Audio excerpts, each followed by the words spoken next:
Okay, great. Thank you. Give me 1 second and I'll show you the screen.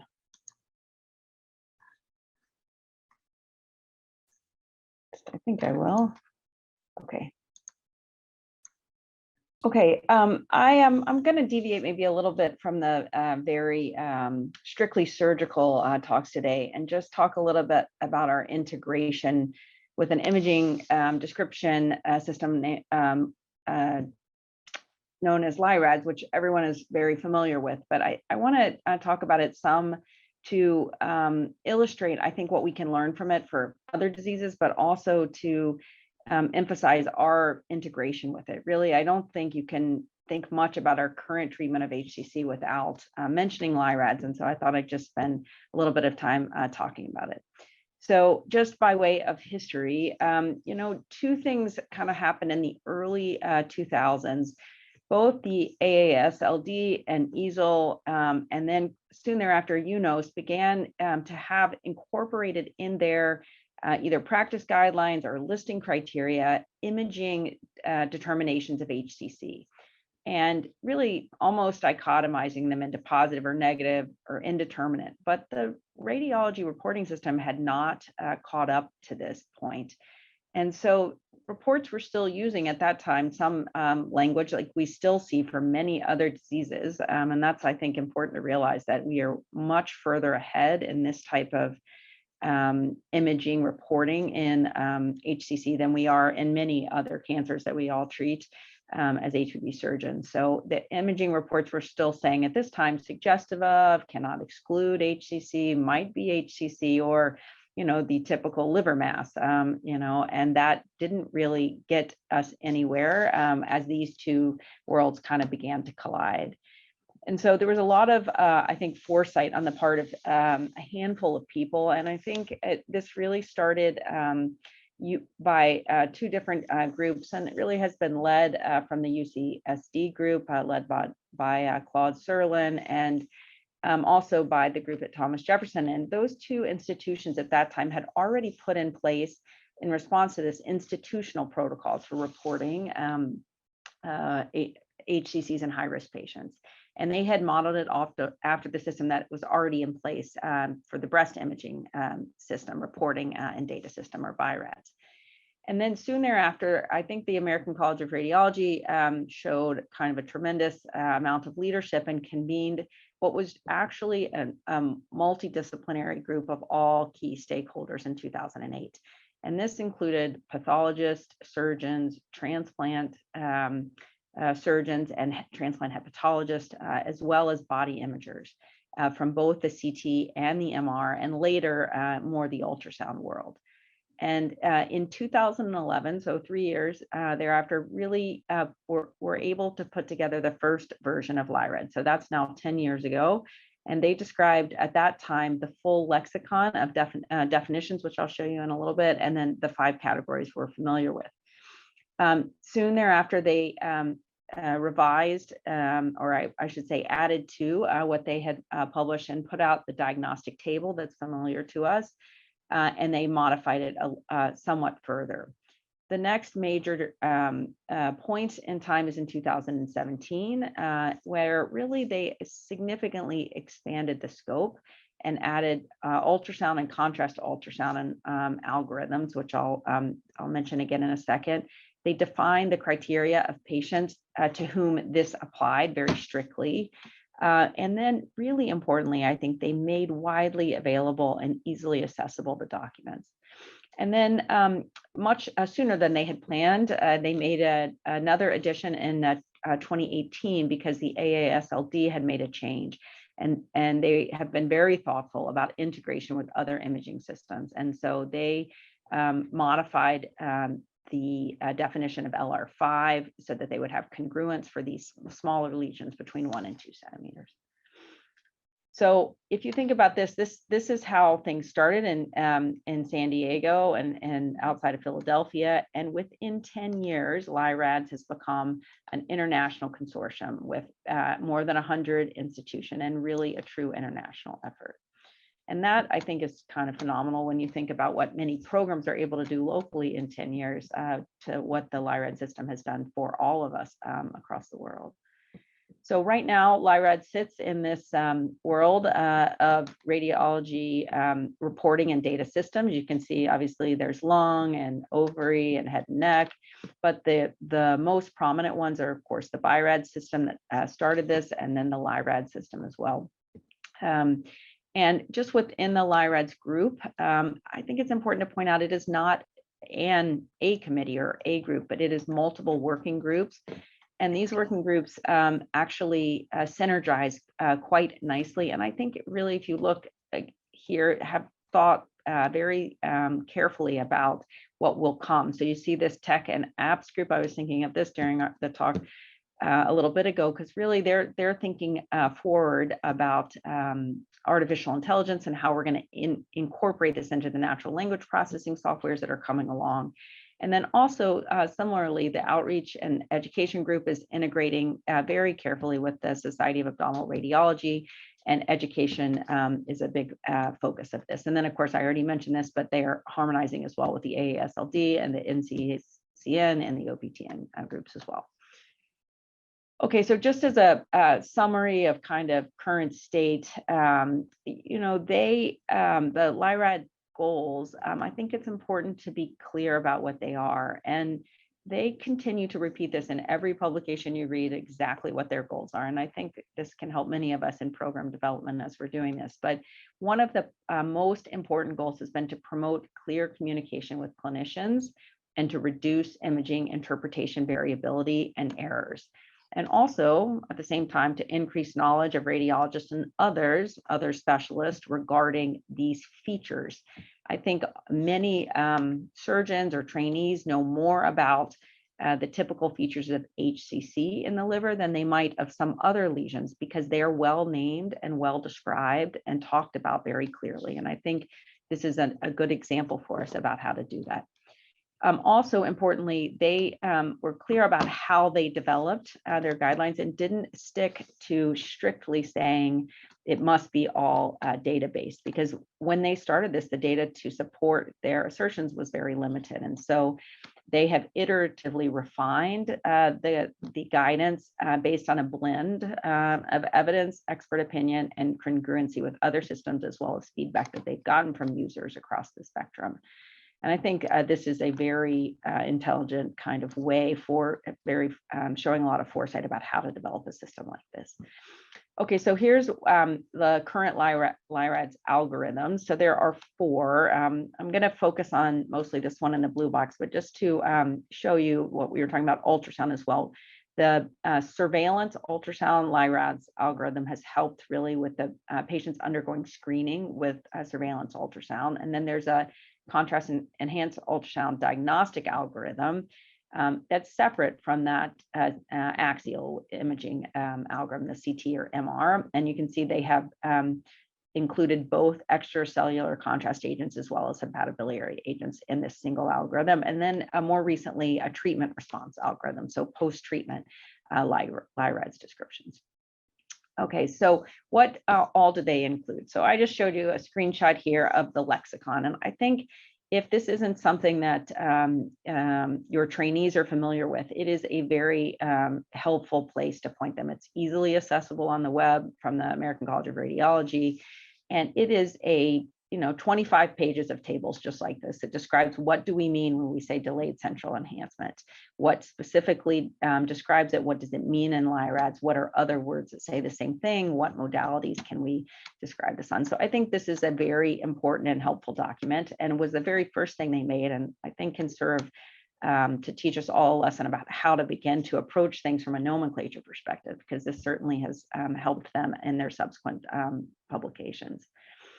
Okay, and then the next kind of portion is the LI-RADS imaging features. And so each feature has a description with it. And so that is a definition, the biologic basis, the summary of the evidence that supports that feature as being important, and very important, a lot of illustrations as examples, pitfalls, and references. And so I just brought a couple of screenshots to show you, for example, for peripheral washout.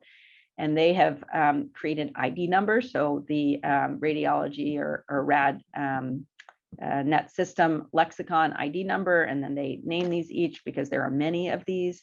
As I put here to remind myself, this is a 375-page document where you can quickly and easily click through to the feature you would like to see, and then you can tell exactly, and they're very precise about what it means. So, for example, washout, that's peripheral washout. They are clear which phases in extracellular contrast agents you can count washout. And I think that type of level of precision and detail is very helpful. So here are the 5 major imaging features with which you're all familiar and really have helped define how we think about imaging diagnosis of HCC. And I think it's important really to see how they describe it, but also I just wanted to show you what it looks like, because I think this is a big part of the success of LI-RADS, is that it's very easy to understand and to access this.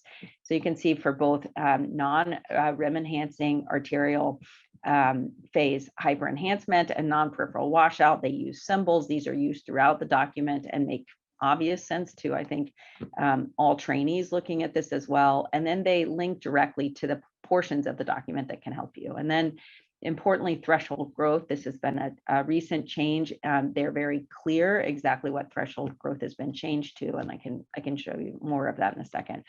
These are the ancillary features, and I'll talk about that in just a second. But ancillary imaging features are not the core components, but they clearly list them, talk about which imaging modalities they can be used on and what they are. And then they categorize them into 3 separate types of ancillary features: those that kind of push you more towards malignancy, not necessarily HCC, but possibly HCC, and ancillary features which point to being more benign.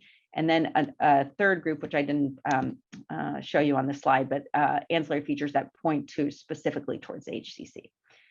Okay, so this is the way the process works, or at least they outline it, which is you simply apply the diagnostic algorithm for LR1 to LRM, and then 3, 4, and 5. And this is the crux of the diagnostic table, which we all use in every multidisciplinary tumor board discussing this. And I think it is a very nice encapsulation of the data. And I think this is a nice thing to help trainees understand as we're discussing this further. So step 1, apply the diagnostic algorithm, then apply the ancillary features. These are the ancillary features here I just showed you on the previous slide, and the way in which we can move the classification up or down 1 using the ancillary features.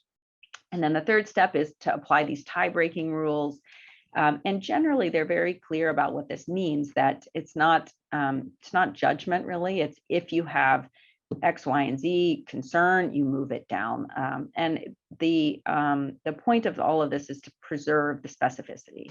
And I'll show you that in a second. And then the final check, which I think is an interesting final statement, which is ask yourself if the appropriate category seems reasonable, or the assigned category, sorry, seems reasonable and appropriate. And so this is the kind of apply judgment last after you've gotten to this step with these very clear steps. And so this is basically just to show you the different classes within LI-RADS and how they illustrate, I think, to everyone very clearly what these should represent and in what fraction.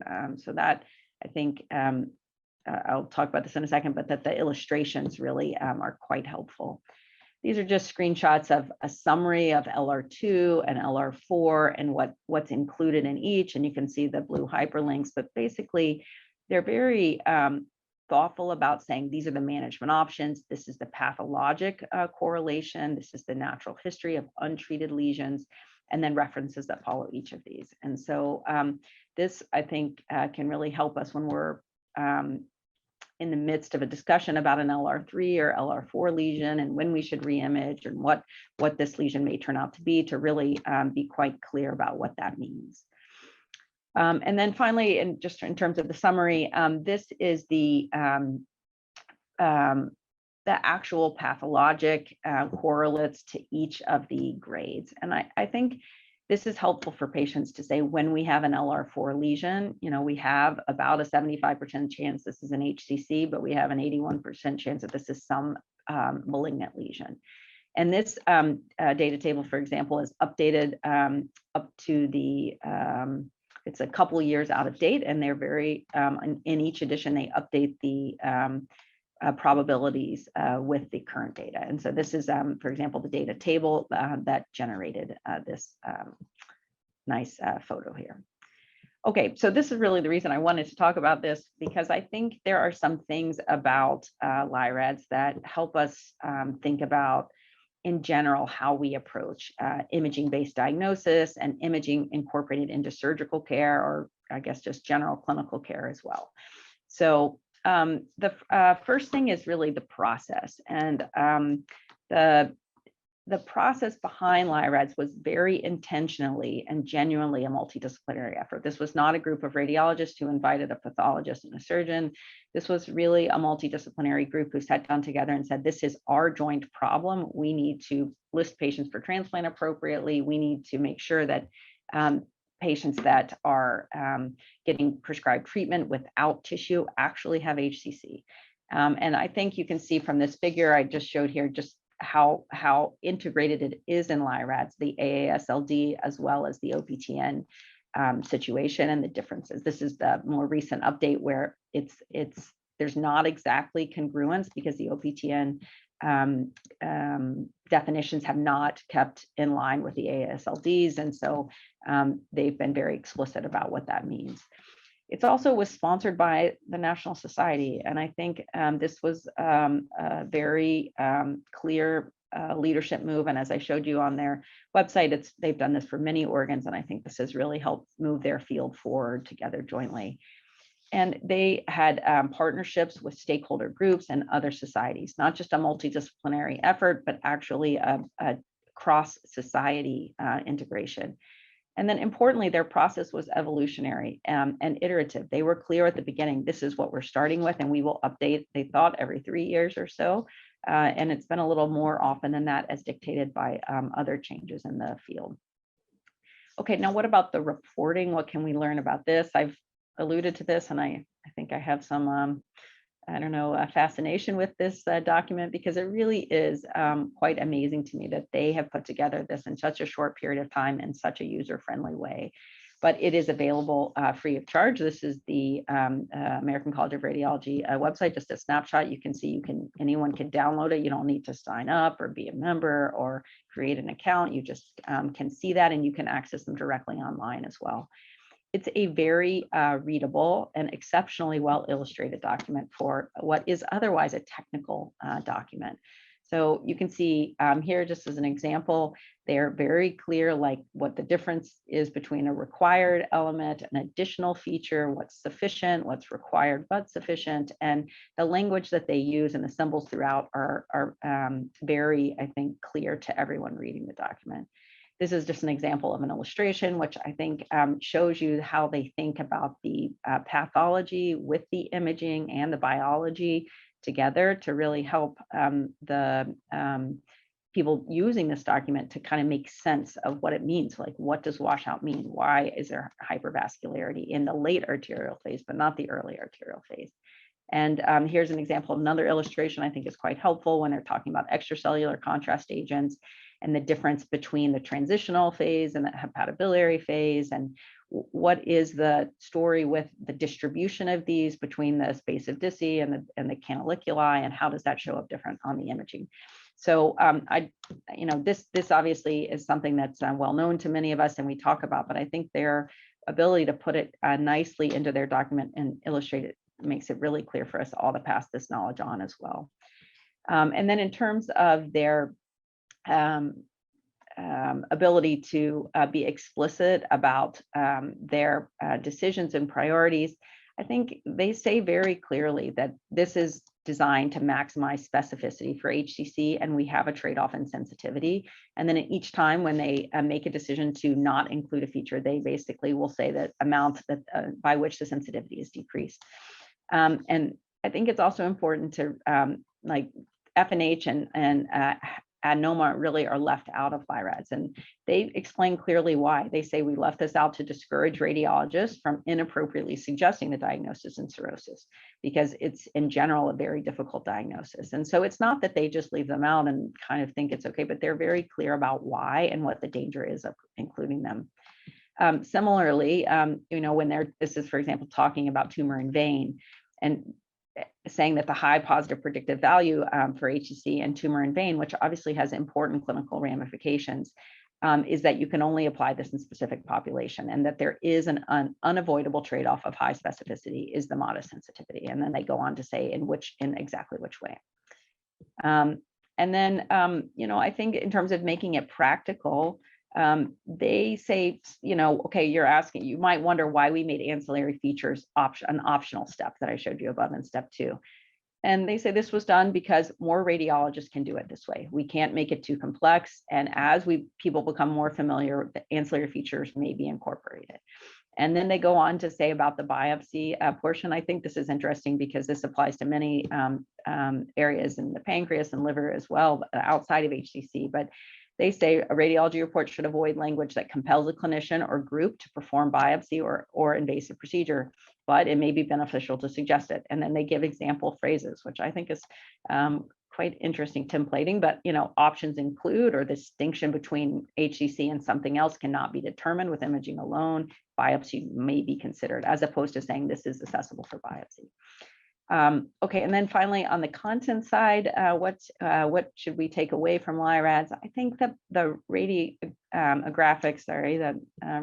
pathologic correlation is really at the core of this document, and really at the core of how they're thinking about the problem. And I think that serves us all very well. And obviously we sit in the middle of this, so I think this is a really exciting place for us to be involved as well. And then second, they're very clear about the nomenclature that I mentioned earlier. And I just wanted to show this picture because I think this is a conversation I feel like I have with patients all the time. Like, what's the difference between a lesion, a mass, and a nodule? Why does one report call it a tumor and another calls it a mass? And I think in general, we're uncomfortable with that because many times these things are not different. But in the world of liver lesions, these all have different meanings.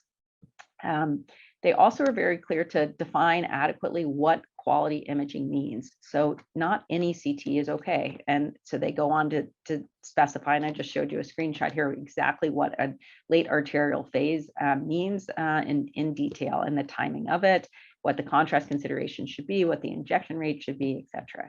And I think that's really getting at quality. And I think this is something in general in imaging we haven't yet gotten to, particularly on the payment side or even on the quality assessment side, but that the radiologists themselves are incorporating in their own guidance. And then finally, they really redefine the features based on the imaging modality and the contrast agent. So they go further in the content, not just saying what it means, but what does this mean on CT and then MR with extracellular and hepatobiliary contrast agents like I talked to you about above. Okay, so in summary, what do I take from all this? I really think that this is good evidence that cooperative, intentional efforts to improve some aspect of clinical care are the ones that are most successful. One-offs and an individual institution or multi-institutional group trying to do something kind of in building it is much more difficult. And I think in this area, this clearly has been something which has driven the success of a field, and not just a group or a person or one disease. And that radiographic pathologic correlation is really essential to risk stratified imaging-based diagnostics, and is our way forward, I think, in the field as imaging continues to improve. And then third, that precise nomenclature is the bedrock of descriptive reporting. And if you don't start with that, it becomes very difficult for us to understand as a field what's happening as people are reporting their findings. Fourth, that it's essential to accurate image interpretation to have the clinical history and the old imaging. I didn't talk much about this, but the threshold growth portion is very clear about what age of an image is useful, what old image can count. This is obviously a technological challenge to our field to get old images for many patients, depending on the imaging kind of environment in your practice area, but it's a very important thing. And then finally, compelling writing, in addition to a well illustrated and annotated text, really helps the material to be accessible to non-radiologists and people that don't necessarily have this as their primary focus, but that can easily understand what their colleagues are talking about. So that's all I have. Thank you very much, and I'll be happy to take any questions.